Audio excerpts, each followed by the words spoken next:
Hidup TV mempersembahkan Oase Rohani Katolik yang dibawakan oleh para imam Keuskupan Agung Jakarta.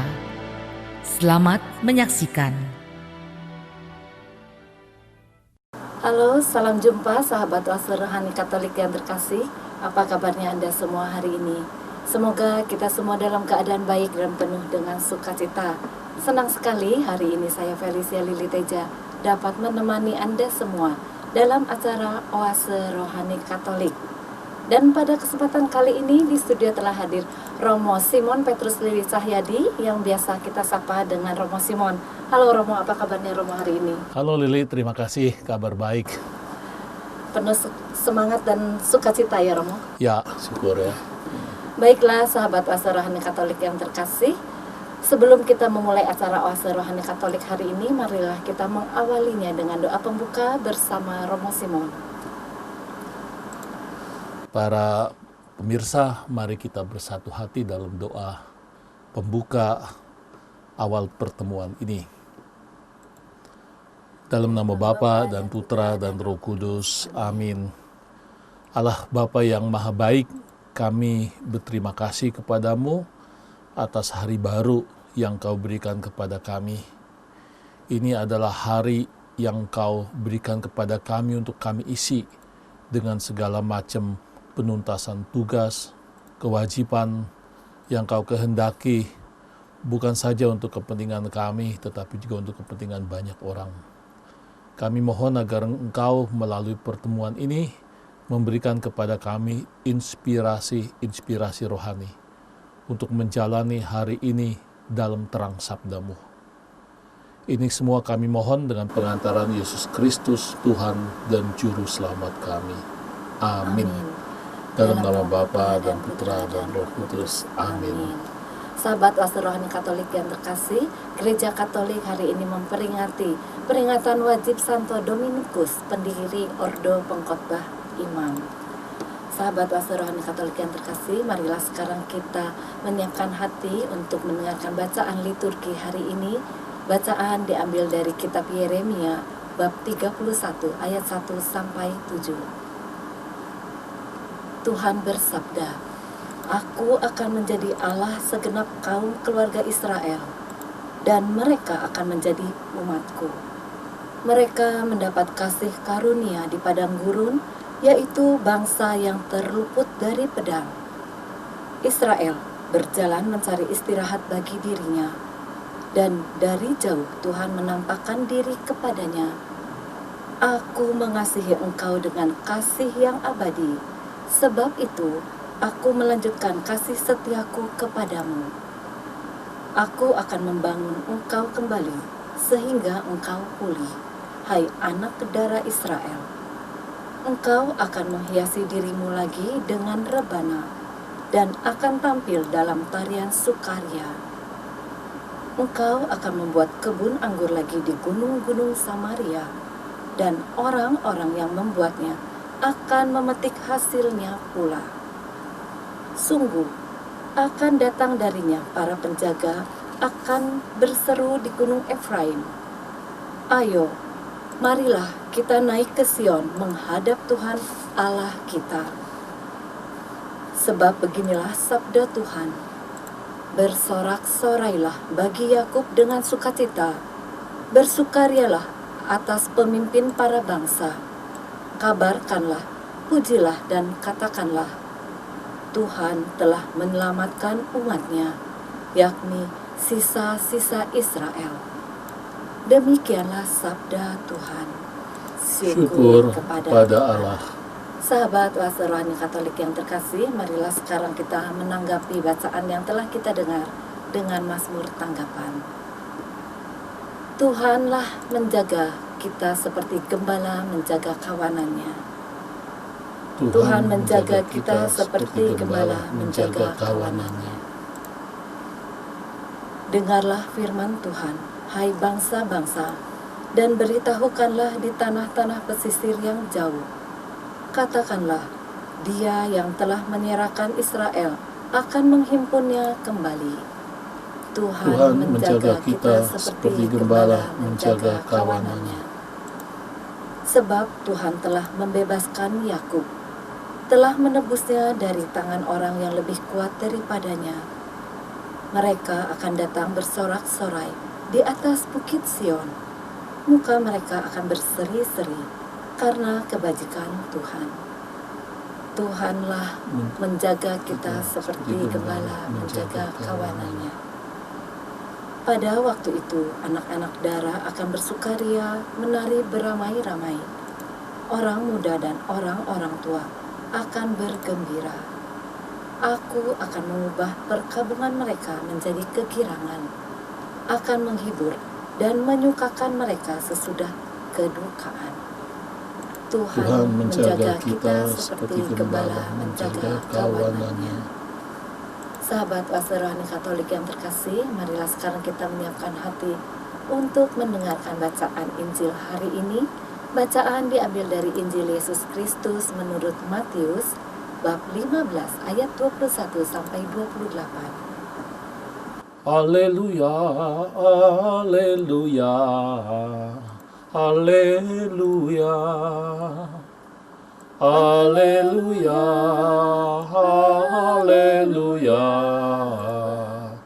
haleluya. Seorang nabi besar telah muncul di tengah-tengah kita, dan Allah mengunjungi umat-Nya.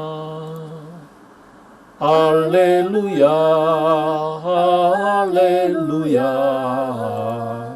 haleluya. Tuhan sertamu. Dan sertamu juga. Inilah Injil Yesus Kristus menurut Matius. Dimuliakanlah Tuhan. Pada suatu hari, Yesus menyingkir ke daerah Tirus dan Sidon. Maka datanglah seorang wanita Kanaan dari daerah itu dan berseru, "Kasihanilah aku ya Tuhan, putra Daud. Anakku perempuan kerasukan setan dan sangat menderita." Tetapi Yesus sama sekali tidak menjawab.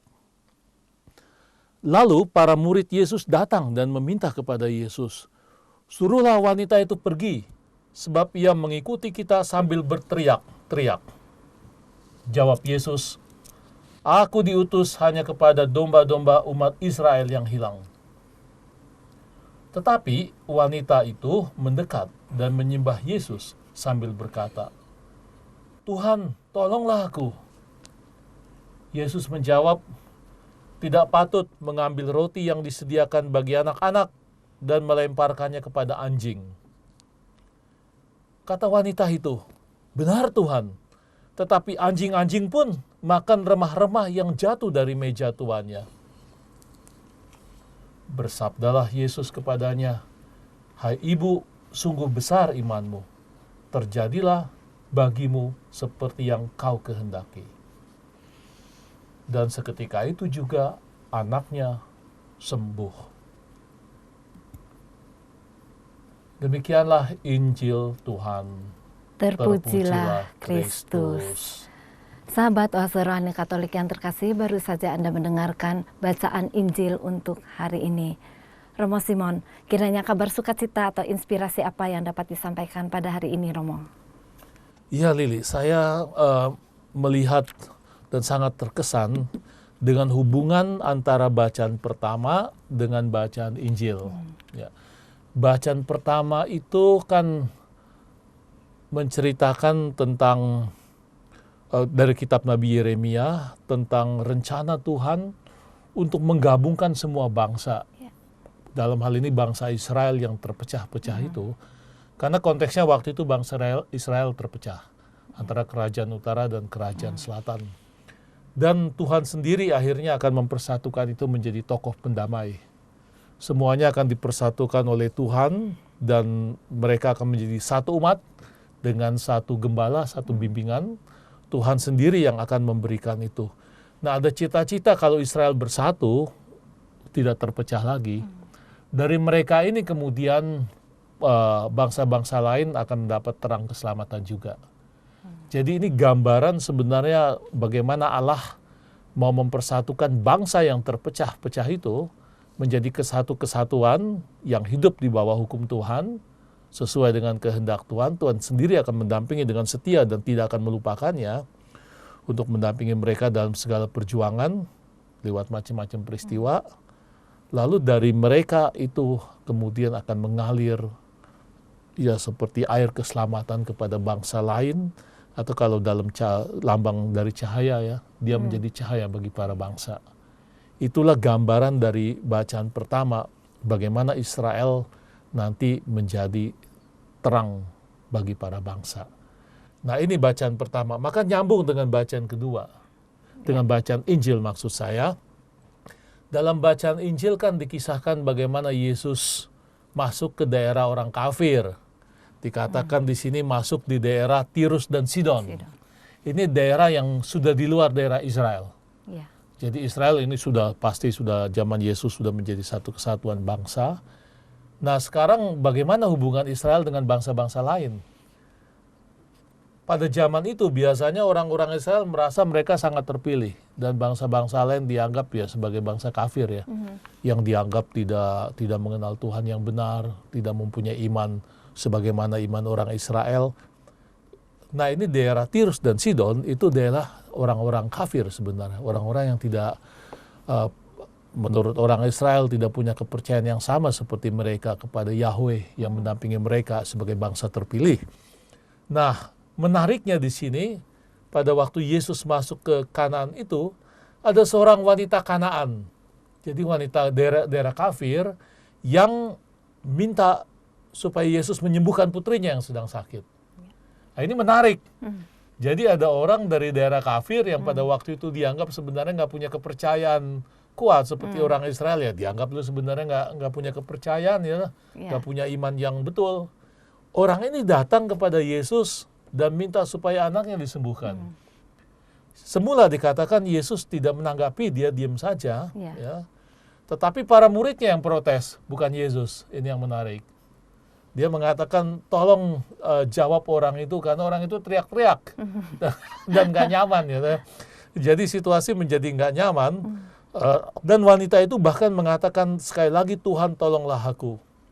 Nah, di sini terjadi suatu dialog yang kedengarannya sangat kasar, tetapi pada intinya memuat apa yang memang merupakan keyakinan pada zaman itu. Yang nanti kelihatan juga diprotes oleh Yesus. Jadi ini harus dilihat dalam setting sesudahnya. Dikatakan bahwa Tuhan tolonglah aku ketika si perempuan berteriak itu. Yesus mengatakan tidak patut mengambil roti yang disediakan bagi anak-anak dan melemparkannya kepada anjing. Roti itu sesuatu yang ya kita sebut bekal hidup hidup jasmani, pokoknya untuk hidup ya. Jadi sesuatu yang sangat penting untuk hidup, simbol juga dari keselamatan untuk kehidupan itu. Ya. Ini kan diberikan pada orang Israel. Begitu kepercayaan orang pada zaman Yesus, ya. Allah sendiri akan mendampingi mereka dan membawa mereka kepada keselamatan di Gunung Sion. Nah, ini sebenarnya nggak pantas diberikan kepada yang bukan orang Israel. Ini pandangan yang pada zaman Yesus itu dianut oleh cukup banyak orang-orang pada zaman Yesus itu. Israel lebih dulu, yang penting ya, lalu yang lain itu ya dalam tanda petik nomor kedua atau nomor ketiga. Jadi intinya lebih penting diri saya dulu gitu ya Romo dibandingin orang lain gitu. Tapi kepercayaan orang Israel pada waktu itu seperti itu ya, keselamatan untuk mereka, ya. Keselamatan dan juga dalam macam-macam bentuknya, kesembuhan, Mesias, kedatangan Mesias untuk mereka.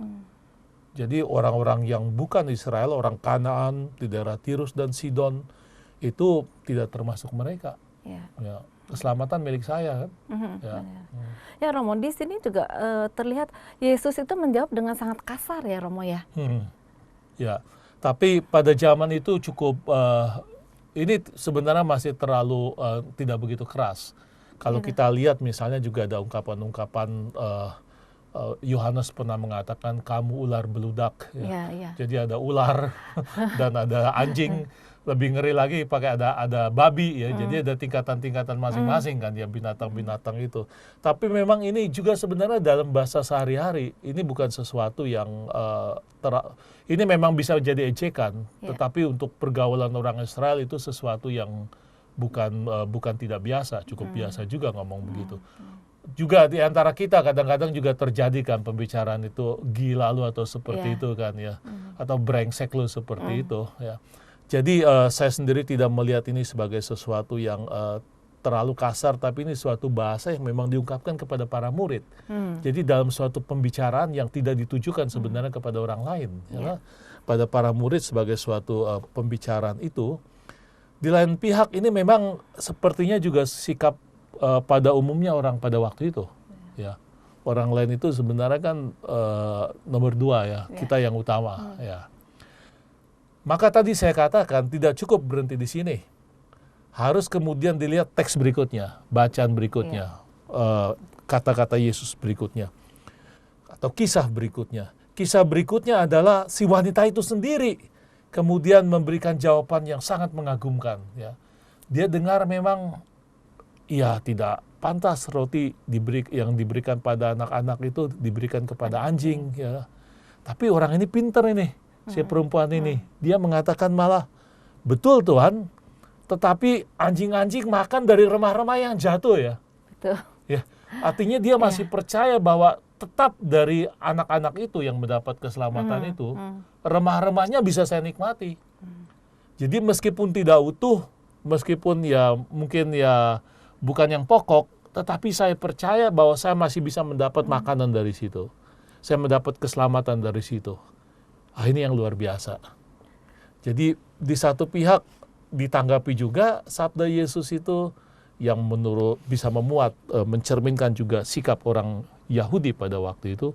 Tetapi dia secara cerdas juga menjawab dengan mengatakan, ya memang kalian itu mendapat keutamaan ya, porsi yang besar. Tetapi kami yang kalian sebut orang-orang kafir itu, ya kami menimba sesuatu apa yang jatuh kecil-kecil itu. Itu artinya sebenarnya apa? Sikap bahwa keselamatan dari Tuhan yang baik diberikan kepada dia itu tetap ada. Jadi meskipun dia dianggap demikian, tetapi yang terbukti sebagai orang beriman siapa nih kalau begitu? Wanita ini beriman sekali, Romo. Wanita itu beriman sekali, persis. Jadi wanita itu yang justru percaya bahwa Allah itu memberikan keselamatan kepada orang Israel, betul. Tapi bukan itu saja, bahwa saya sendiri mendapat sesuatu dari keselamatan yang Tuhan berikan kepada orang Israel itu. Gambaran ini sungguh-sungguh mendobrak.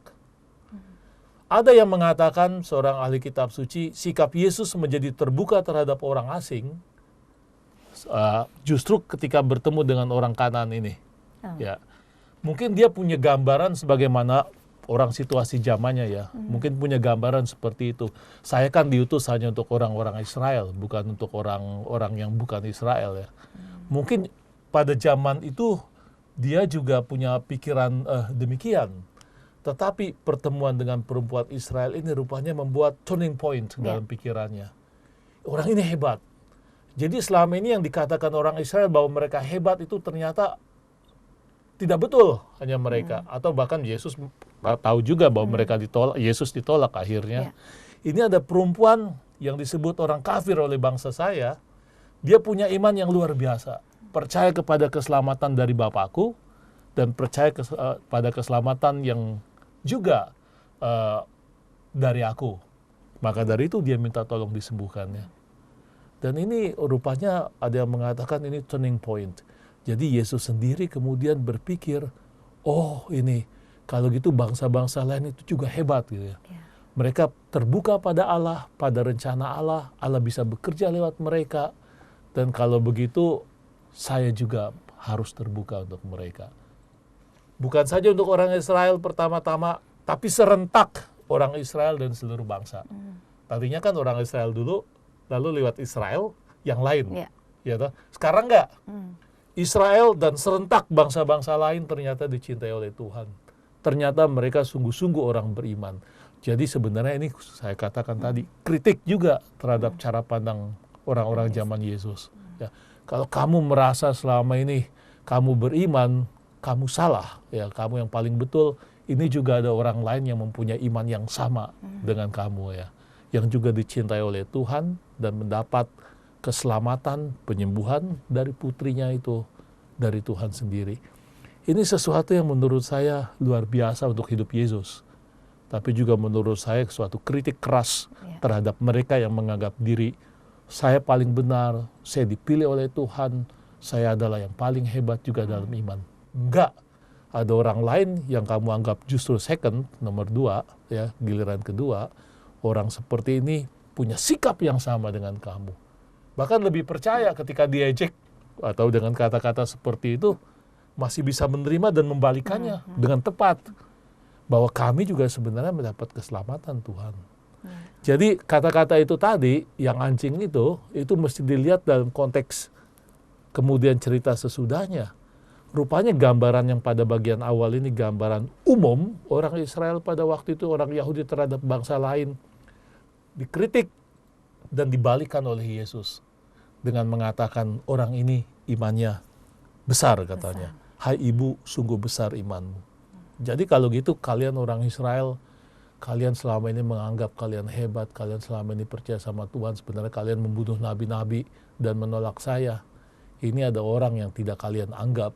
Ini orang yang punya iman atau sama dengan orang Israel sejati atau melampaui mereka yang cuma menganggap dirinya orang pilihan tapi tidak hidup menurut sabda Allah.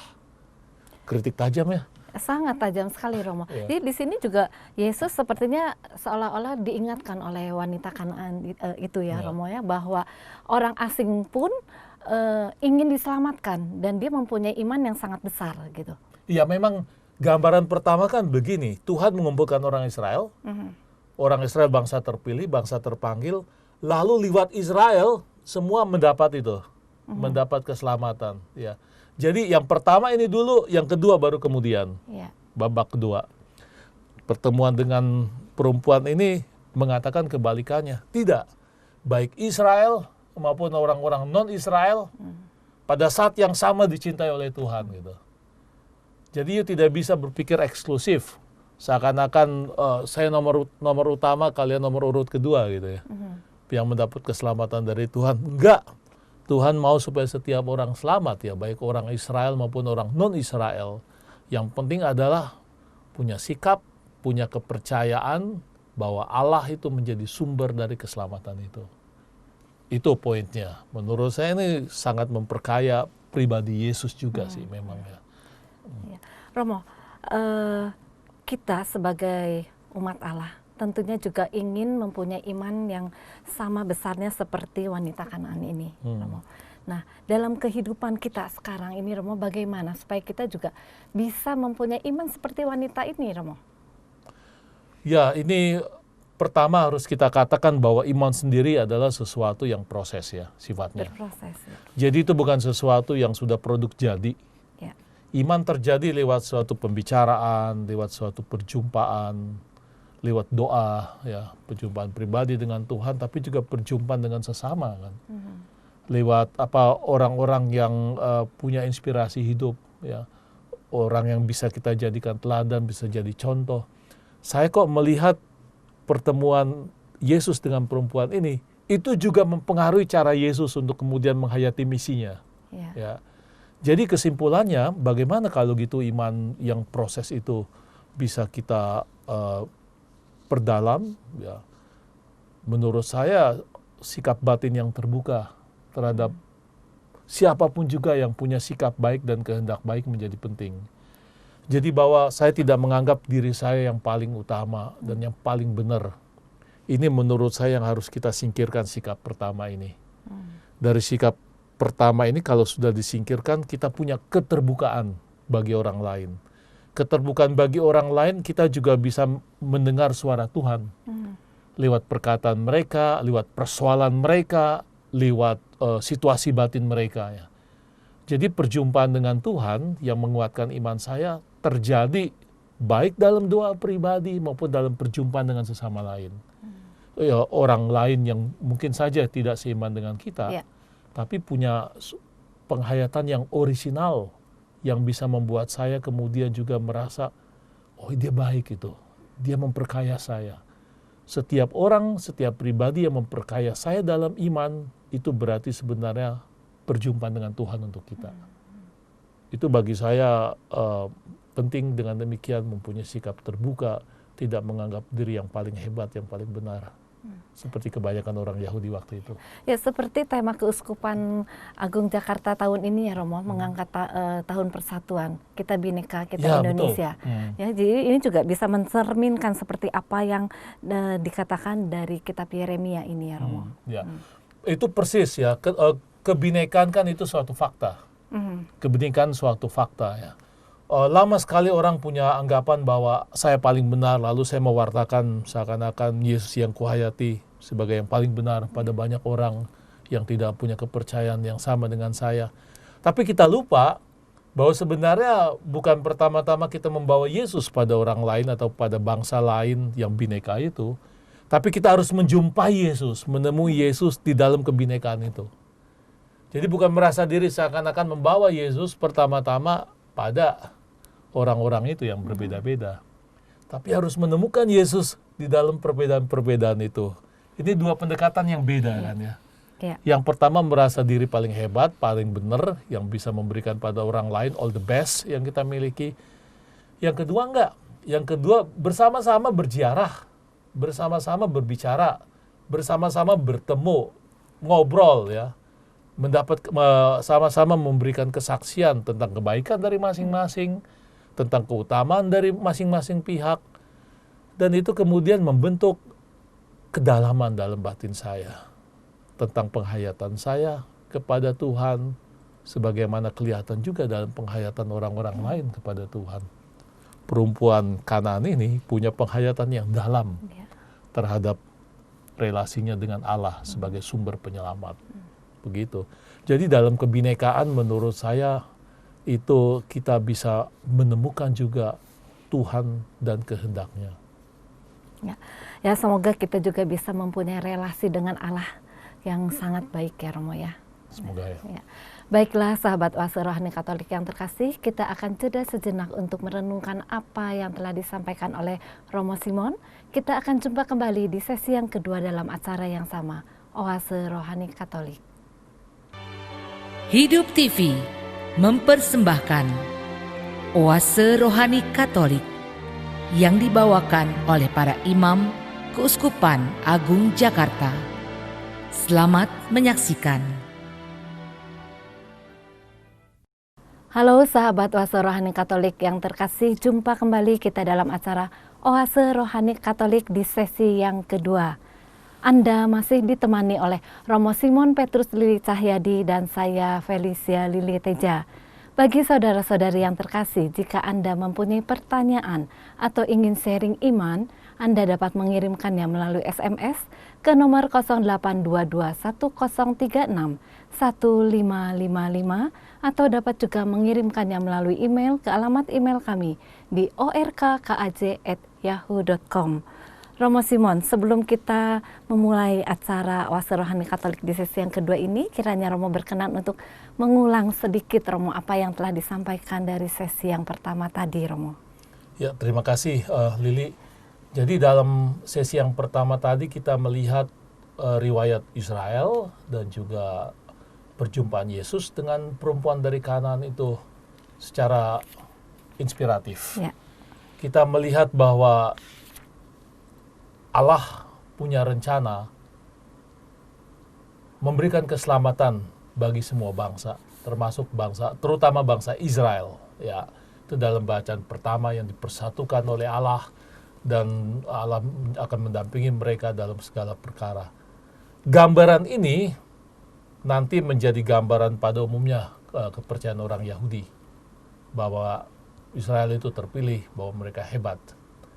Rupanya gambaran seperti itu juga pada zaman Yesus masih ada. Maka pada zaman Yesus terjadi sesuatu yang luar biasa pada waktu si perempuan dari daerah kafir itu, Tirus, Sidon, Kanaan datang.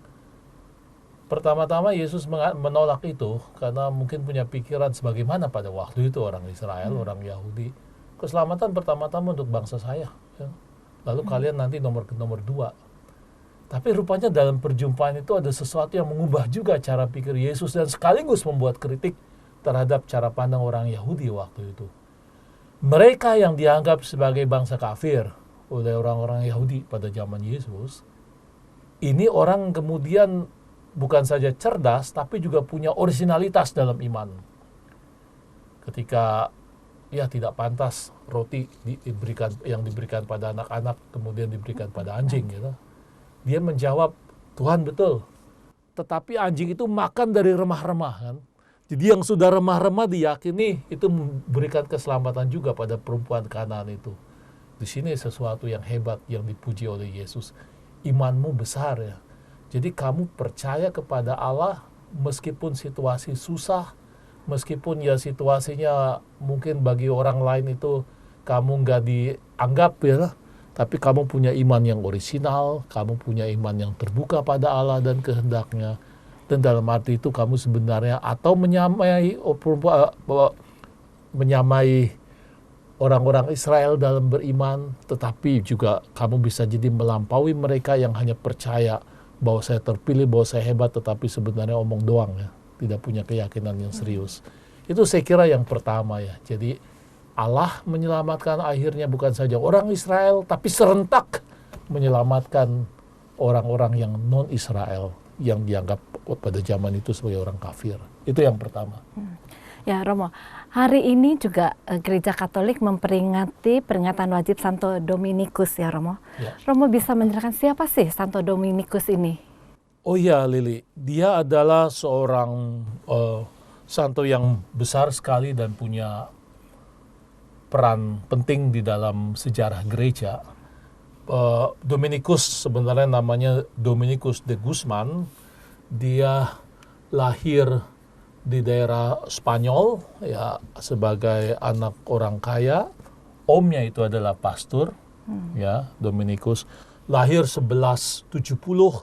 Nanti meninggal 1221. Jadi dia berkontak dengan omnya itu yang adalah pastor dan dari situ rupanya tumbuh keinginan untuk jadi pastor.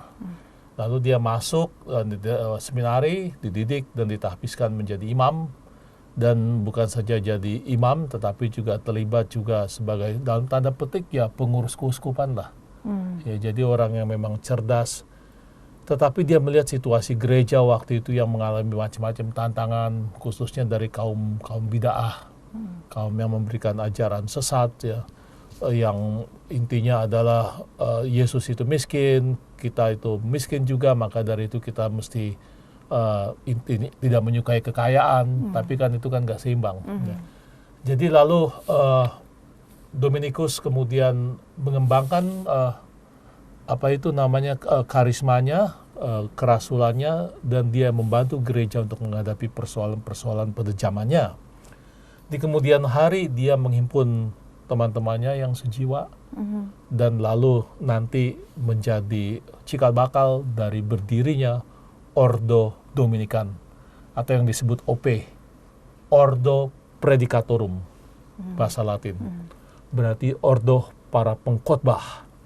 Nah, Ordo Predicatorum ini, yang disebut OP ini, kemudian punya peran di dalam gereja pada waktu itu sangat besar untuk macam-macam institusi gereja.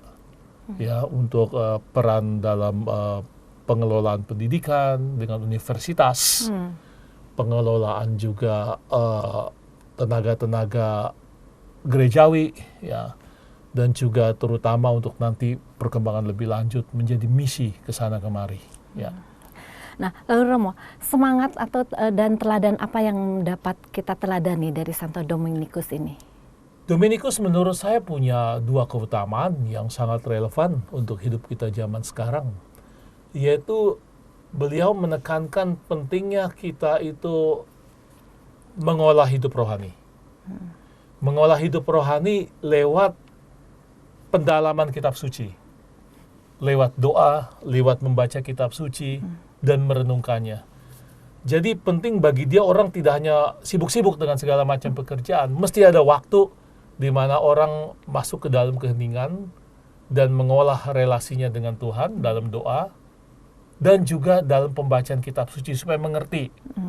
Ya, karena olah spiritual ini, olah batin bagi Dominikus penting juga supaya nanti kita punya arah, punya orientasi dalam tindakan.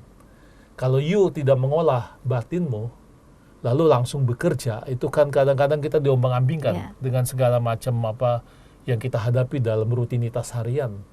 Maka Dominikus mengatakan kita perlu mengolah batin kita ya. Lewat doa, khususnya lewat pendalaman kitab suci, lewat kontemplasi. Itu yang pertama. Jadi jangan hanya sibuk-sibuk, tetapi juga harus punya waktu untuk berdoa, mengolah batin.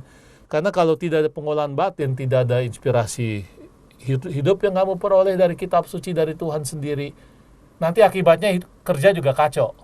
Ya, kehilangan orientasi itu yang pertama. Yang kedua, ini pakai istilah Latin, itu dikenal di kalangan Dominikan, contemplata aliis tradere. Yang artinya apa, Romo? Itu bahasa Latin. Contemplata aliis tradere berarti apa yang ku kontemplasikan, apa yang aku renungkan, apa yang aku timba dari doa, itu aliis tradere, artinya diberikan kepada yang lain. Jadi bukan saja untuk kekayaan diri sendiri. Tuhan tidak mau kamu kaya untuk dirimu sendiri dalam kebatinan, dalam hidup rohani atau apa. Tapi itu harus aliis tradere, harus diberikan pada yang lain. Jadi sukacita dalam doa, ya, semangat yang kuperoleh, kutimba, inspirasi-inspirasi hidup yang kudapatkan dari permenunganku atas kitab suci, dari kontemplasi. Ini perlu juga disampaikan kepada yang lain supaya orang lain mengalami yang sama kekuatan dari Allah. Sukacita dari Allah yang sudah kami dapatkan gitu ya. Jadi ditutup segala macam egoisme spiritual gitu ya. Dan juga macam-macam segala kemungkinan yang membuat kita hanya merasa puas pada diri sendiri, masuk ke dalam keheningan seakan-akan merasa cukup semua. Tidak, kita mesti kemudian juga membagikan itu pada orang lain. Contemplata aliis tradere, menyampaikan pada orang lain, sharing, membagikan pada orang lain apa yang kudapatkan dalam kontemplasiku. Sukacita hidup rohani, semangat hidup, kegembiraan, kuasa Tuhan, kuberikan juga pada orang lain. Romo, bagaimana supaya kita bisa mencintai atau kita bisa mau untuk membaca kitab suci dan rajin berdoa, dan akhirnya kita juga bisa membagikan kabar sukacita itu kepada sesama kita, Romo. Karena sekarang ini kayaknya ada istilah tanda kutip juga ya, Romo, kalau kamu pengen susah tidur, baca aja kitab suci, katanya gitu. Jadi gampang tidur istilahnya, jadi orang tidak terlalu berminat untuk membaca kitab suci, Romo. Ya, kalau misalnya kalau lu nggak bisa tidur lalu baca kitab suci, itu kan kepepet ya namanya ya. Padahal bagi Dominikus penting menyisihkan waktu. Nah, ya. Perlu ada waktu di dalamnya kita kemudian kita pakai untuk pengolahan hidup batin kita. Tidak hanya kitab suci sih, refleksi atas hidup, maka doa pada umumnya. Tapi juga kontemplasi dalam arti juga pembacaan atas kitab suci dan permenungannya itu juga penting. Jadi perlu ada waktu, itu langkah pertama. Ya, ada waktu khusus ya, Romo ya. Dari langkah ini kemudian semua yang lain baru bisa diatur dan ditetapkan. Kalau langkah pertama aja nggak bisa dibuat ya repot. Kalau baca kitab suci baru ada mau tidur kan ya. Kan sebenarnya sekarang ada macam-macam sarana untuk mendalami kitab suci. Itu kan sebenarnya sudah sesuatu yang bisa diakses ya. Jadi perlu menyisihkan waktu untuk pembacaan kitab suci, untuk doa dan permenungan atasnya.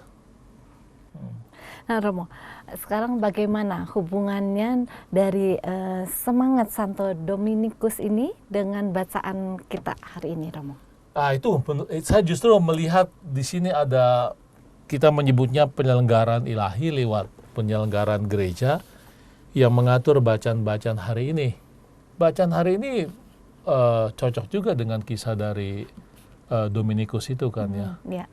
Penting bahwa pengalaman akan Tuhan itu kan disensibilisasi, dirasakan dan diyakini oleh bukan saja orang Israel, tapi juga kita, relevansinya dengan hidup kita sekarang ya.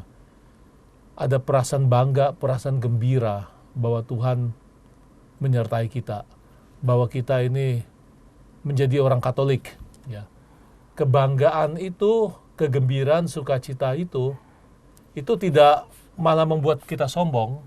Kita membuat kemudian menganggap yang lain, sebenarnya gambaranmu aneh tentang misalnya tentang Tuhan itu. Kamu sebenarnya tidak sejati imanmu. Tetapi pada saat yang sama, ini dia, itu kubagikan pada orang lain. Jadi kegembiraanku, sukacitaku mengapa menjadi pengikut Kristus misalnya, itu juga kubagikan pada orang lain. Kebanggaanku sebagai orang Katolik itu tidak membuat saya kemudian merasa yang lain itu aku anggap kelas 2, tapi kebalikannya. Kita bersama-sama, kita gembira bersama-sama, dan aku membagikan sukacitaku padamu, dan kita berharap kamu membagikan sukacitamu pada saya, lalu kita bersama-sama menghayati kepercayaan kita dengan gembira dan dengan penuh kepercayaan, penuh iman. Menurut saya, poinnya di situ, Dominikus melakukan itu. Itu tadi kan ya, merenungkan, lalu membagikan. Tapi you tidak bisa membagikan sesuatu kalau you tidak serius dalam perenungan. Iya. Ya, nah? Betul. Dan kalau kamu tidak mendalam, kalau kamu kemudian hanya sibuk-sibuk dengan pekerjaan, ya, bagaimana bisa memberikan inspirasi pada orang lain kalau kemudian saya sendiri tidak dalam mengenai hidup saya. Nah, dalam hal ini menurut saya Dominikus menjadi penting ya. Kita masuk ke dalam keheningan, kita menimba sukacita dari Allah, khususnya melalui kitab suci, dan dari situ kita membagikan pada yang lain. Itu menurut saya bacaan pertama dengan bacaan kedua itu cocoknya ketemunya. Nah, Romo, sekarang bagaimana? Romo kan sudah menjadi pengikut Kristus nih Romo ya. Nah, bagaimana pengalaman iman Romo sendiri selama dari awal sampai sekarang ini dalam melakukan pelayanan Romo? Ya, saya punya pengalaman menarik. Saya kan latar belakangnya dulu lahir sebagai Buddhis ya. Kelihatan seperti Dalai Lama ini. Ya, lahir sebagai Buddhis, tapi saya dibesarkan dididik dalam semangat Kristen Protestan. Ya. Lalu kemudian saya memutuskan jadi Katolik. Nah, kalau saya sekarang saya jadi pastor yang punya tugas, ya praktis juga melakukan misi. Kabar gembira Tuhan disampaikan pada yang lain. Nah, saya itu tidak melakukan ini dengan anggapan bahwa oke, saya datang pada orang lain ya, lalu saya khotbahi dia, kemudian saya yakinkan dia supaya kemudian menjadi pengikut Kristus ya, sama seperti saya menjadi pengikut Kristus. Enggak, biasanya saya masuk ke dalam situasi kehidupan mereka ya. Saya ingat waktu saya ada pernah didatangi oleh seorang pemuda, dia mengatakan, Romo bisa begitu ya, kenapa menjadi Katolik ya? Kenapa tidak mengkatolikan orang gitu ya? Saya mau jadi Katolik. Nah, baru pada waktu itu menurut saya ada kesempatan untuk men-sharingkan pada dia bagaimana saya misalnya mengalami sukacita gitu, kegembiraan sebagai pengikut Kristus. Bahwa kekuatanku itu berasal dari kekuatan yang kutimba dari Ekaristi misalnya. Yang tidak ada di dalam, dia agamanya bukan agama Katolik. Tidak terjadi di dalam agamamu Ekaristi, tidak ada maksud saya. Nah, saya menimba itu dari Ekaristi, mendapat kekuatan. Dia merasa, oh kalau gitu kok pantas saya melihat misalnya Romo misalnya gembira, semangat atau apa ya. Baru pada waktu itu saya menyampaikan sumber inspirasi saya dari ajaran Yesus, dari kitab suci, dari sakramen-sakramen gereja, lalu saya sampaikan di situ. Jadi menurut saya pertama-tama kalau saya melakukan pewartaan kabar gembira pada orang lain, tidak langsung tentu saja dari kitab suci kan ya. Tapi menurut saya dari semangat hidup, dari inspirasi yang kita timba dari ajaran Yesus, sukacitanya, daya tahannya, kegembiraan sebagai orang kelompok kecil, sisa-sisa Israel, meskipun minoritas, tapi kita merasa gembira ya. Orang lain yang melihat itu nanti bisa merasa tertarik gitu. Dan kita tahu, iman itu kan bukan persoalan kita yang memberikan pada orang lain, tapi Tuhan yang bekerja lewat Roh Kudus. Nah, kalau itu kemudian tertarik, baru saya berikan alasan-alasan saya mengapa Yesus itu penting, menjadi pribadi yang tidak bisa kamu cuekin, tapi yang kamu anggap serius. Baru pada waktu itu terjadi. Saya melihat ini dalam pengalaman hidup Dominikus, itu juga terjadi ya. Orang kemudian merenungkan itu, dan pada saat yang tepat men-sharingkan itu kegembiraan pada orang lain. Jadi jangan sampai kabar sukacita itu kita sampaikan akhirnya jadi batu sandungan bagi orang lain. Jadi bumerang, ya. Kan soal cara yang tepat, waktu yang tepat, ya, atau dengan orang yang tepat, ya, dan juga tentang tema yang tepat kan harus diberikan. Kalau kamu langsung bilang Yesus adalah juru selamat dan seterusnya begini-begini begitu, apalagi kemudian mencecer itu kan, apalagi kemudian mengatakan imanmu yang sebelumnya itu adalah jahat, ya ditolaklah. Tapi kalau kemudian saya tahu ini saat yang tepat bicara, orang itu kemudian juga situasinya tepat dan juga keadaannya tepat, baru kemudian saya bisa memberi kesaksian yang eksplisit tentang iman saya, sumber hidup saya. Mengapa bagi saya Yesus sangat berarti? Mengapa gereja Katolik bagi saya keputusan yang saya tidak sesali masuk menjadi anggota gereja Katolik, tapi yang saya syukuri baru pada waktu itu cocok. Tapi ini hanya mungkin kalau saya sebelumnya sudah merenungkan kan, sehingga begitu ada momen ini masuk. Itu saya kira cocok juga dengan gambaran Dominikus ya. Contemplata alistradere, menyampaikan apa yang diyakini dalam permenungan, yang kuterima dalam kontemplasi, yang kudapatkan sebagai inspirasi, ku berikan pada orang lain juga. Pada saat yang tepat, dengan cara yang tepat, dan juga tentu saja lewat penyampaian yang tepat juga. Jadi ini sama juga dengan kayak prinsip marketing loh Romo ya. Kenapa? 5W 1H. 5W 1H itu apa? When, what, when, where. Kemudian who. Iya, how. Iya, dan how juga. Tapi itu kan sebenarnya juga untuk informasi. Ya, artinya untuk informasi, tapi itu sebenarnya kebijakan umum. Kalau kita mau menyampaikan sesuatu, ya kita harus lihat situasinya juga, orangnya juga bagaimana. Kalau orangnya sudah terbuka, menurut saya waktunya masuk ya, ini waktunya cocok nih. Lalu masuk dengan cara yang cocok juga kan ya. Itu saya kira penting. Ya Romo, ada apa lagi Romo yang dapat disampaikan dari pembicaraan kita hari ini Romo? Saya kira selain tadi poin kedua, yang pertama mempunyai waktu untuk pengolahan hidup batin khususnya lewat doa.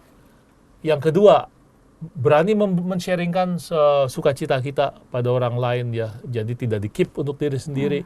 Orang Kristen tidak dipanggil untuk keselamatan diri sendiri, kita dipanggil juga supaya orang lain mendapat keselamatan yang kita yakini berasal dari Tuhan, juga diberikan pada kita dan diberikan pada orang lain. Orang Kanaan itu tadi contohnya, ya, Dominikus contohnya. Dan yang ketiga menurut saya juga perlu kita syukuri lah, poin terakhir, mensyukuri karunia hidup yang Tuhan berikan pada kita. Dominikus adalah orang yang menurut saya penuh rasa syukur terus-menerus, dan ini dia bagikan pada orang lain. Dia punya juga apa yang disebut kesepahaman dengan gereja. Maksudnya gimana Romo? Itu artinya apa yang merupakan keprihatinan, sukacita, pengharapan dari umat Allah. Itu dari gereja atau juga dari masyarakat. Itu harus juga menjadi keprihatinan, sukacita, pengharapan dari saya juga. Ya. Jadi saya sebenarnya tidak boleh cuek terhadap gereja, terhadap masyarakat, terhadap keadaan bangsa ini. Karena itu adalah juga tempat di mana imanku mewujud nyatakan dirinya. Kita tidak hidup di ruang kosong. Kita hidup bersama dengan masyarakat, bersama dengan komunitas gereja, dan bersama dengan semua saudara yang lain ya. Maka keprihatinan mereka, sukacita mereka, pengharapan mereka, problem mereka mesti juga menjadi bagian dari hidupku, sukacita, keprihatinan, pengharapan dari diriku juga. Ini yang saya maksud dengan kesepahaman dengan gereja, dengan komunitas, dan dengan masyarakat. Dominikus menyadari itu dalam konteks gereja pada zamannya yang menghadapi macam-macam tantangan. Yesus menghayati itu dalam konteksnya orang Yahudi waktu itu, dalam relasi dengan agama-agama, dengan bangsa-bangsa yang non-Yahudi. Kita juga punya konteks yang sama ya. Kita ikut terlibat dalam pembangunan masyarakat, ikut merasakan keprihatinannya, ikut membantu juga apa yang bisa dilakukan untuk menjawab keprihatinan dan tantangan itu. Itu poin ketiga, yang terakhir saya kira. Nah, Romo, sebelum kita menutup acara Oase Rohani Katolik hari ini, Romo, kiranya Romo berkenan untuk memberikan kesimpulan atau benang merah dari permenungan kita hari ini, Romo. Terima kasih. Kesimpulannya ada 3. Ya. Yang pertama, kita dipanggil oleh Tuhan untuk menjadi umatnya. Kita semua dipanggil oleh Tuhan menjadi umatnya, dan Tuhan adalah gembala kita. Dia menjaga kita dalam segala perjalanan hidup kita, baik secara pribadi maupun secara komunitas. Itu yang pertama. Yang kedua, kalau begitu dari kita diminta apa? Dari kita diminta sikap terbuka terhadap semua orang yang berkehendak baik. Yesus memiliki sikap terbuka itu. Maka dari itu dia tentunya hidupnya sangat diperkaya dalam perjumpaan dengan orang Kanaan itu ya. Ada suatu turning point menurut beberapa ahli kitab suci bahwa Yesus menyadari kalau begitu orang-orang non-Israel ternyata juga imannya atau sama kuat atau lebih kuat dari mereka ya, orang-orang yang merasa diri saya the first persons ya, yang dicintai oleh Tuhan. Jadi keterbukaan terhadap orang lain. Dan yang ketiga menurut saya mempunyai waktu untuk menghayati relasi itu. Lewat cara apa? Lewat cara menyisihkan waktu dalam doa dan dalam kontemplasi, dalam pembacaan permenungan kitab suci, yang semuanya akhirnya bermuara pada memberikan kesaksian itu pada orang lain. Seperti Dominikus dengan semboyannya, contemplata palistradere. Apa yang kukontemplasikan, kuhayati sebagai sukacita, kegembiraan, inspirasi, ku berikan pada orang lain. Saya kira itu poin-poinnya. Jangan simpan untuk diri sendiri kebahagiaan batin kita. Ya, peristiwa wanita Kanaan hendak menunjukkan kepada kita bahwa Allah ingin setiap keluarga memiliki iman yang teguh, karena iman itulah yang menyelamatkan. Beriman berarti percaya dan yakin pada penyelenggaraan Allah semata. Itu seperti yang dihayati oleh Santo Dominikus. Terima kasih Romo untuk permenungannya hari ini, Romo. Sama-sama. Ya, Romo, kita sekarang akan menutup acara Oase Rohani Katolik hari ini dengan doa penutup dan mohon berkat, Romo. Mari kita bersatu dalam doa penutup. Dalam nama Bapa dan Putra dan Roh Kudus. Amin. Allah Bapa pelindung dan pengharapan umat-Mu, kami sudah Kau segarkan dengan inspirasi kitab suci pada peringatan Santo Dominikus Imam-Mu. Semoga kami umat-Mu selalu menerima kekuatan baru dari sabda itu dalam pengabdian yang utuh kepadamu. Kiranya kami gereja-Mu selalu mengalami bantuan doa dari Santo Dominikus itu, yang telah membantu menghidupkannya dengan pewartaan sabda-Mu. Ini kami mohon dengan pengantaran Kristus Tuhan kami. Amin. Amin. Tuhan sertamu. Dan sertamu juga. Semoga saudara sekalian diberi berkat oleh Allah yang Maha Kuasa, Bapa dan Putra dan Roh Kudus. Amin. Ya. Terima kasih Romo untuk permenungannya hari ini. Semoga apa yang telah disampaikan oleh Romo Simon dapat memberikan semangat, inspirasi, dan sukacita bagi kita semua. Amin. Akhir kata, Romo Simon Petrus Lili Cahyadi dan saya Felicia Lili Teja mohon pamit undur diri. Salam persatuan dalam kebinekaan. Kita bineka, kita Indonesia. Demikianlah Oase Rohani Katolik yang dibawakan oleh para imam Keuskupan Agung Jakarta. Tuhan memberkati.